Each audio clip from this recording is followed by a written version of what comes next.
Okay, well, hey guys, so we are learning about in second grade parts of a plant, and I've got some plants that I've planted this week in a planter, and we have different parts of them.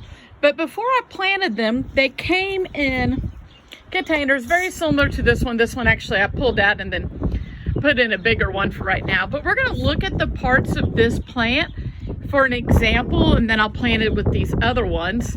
So this is our plant. This is normally, they're normally in the ground like this, but there's stuff that is happening under the ground. So we're going to pull this little guy out. And if we look, this is what's happening below the ground. So normally he would be planted in, and we would just see this part. But below here, we see are his roots. So these roots have two purposes. One is they hold it. See, it's pretty windy out here, and if this plant didn't have roots to grab a hold of the soil, it would fly away, and then we wouldn't have the plants. And then the other thing that we would see blowing is the soil. And the soil is very important for growing crops and growing grass for the cattle to eat that people raise out here. So the roots are very important to hold the plant into the ground. The other thing is when it rains, there's moisture, there's water that goes in the soil, and these roots get the soil, gets the water and brings it up. So then the roots are attached to the stem. So this water goes into the roots and up the stem. The stem is this long part. I'm going to put this on the ground so we can kind of look.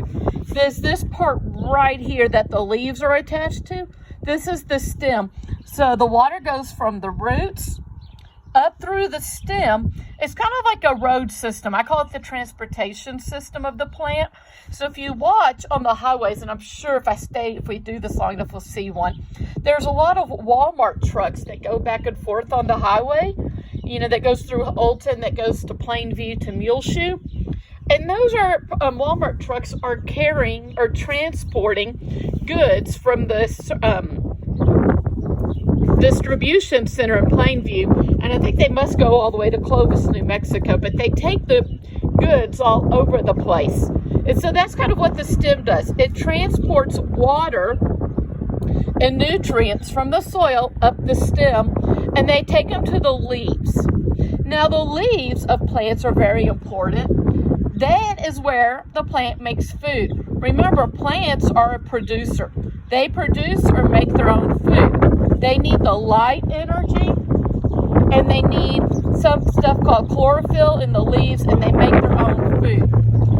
Then that is how the plant lives. I'm going to stick this one up here.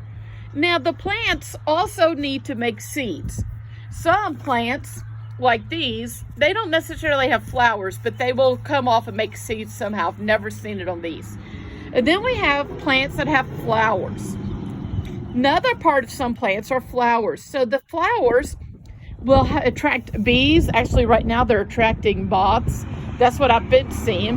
And they come and eat the nectar out of the flowers. Then they go to another flower. They eat nectar, and they have something called pollen that goes from flower to flower. And the pollen is what helps to make seeds.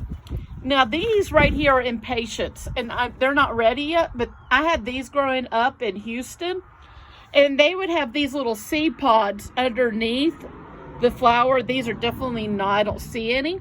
And they would spring open and shoot the seeds out, and the seeds would spread.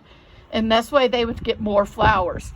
So we have the flower that makes the seed, the leaves that makes food, the stem supports the flower and the leaves, and it transports the water and the nutrients up. There goes the Walmart truck, is transporting stuff, just like the stem that transports water.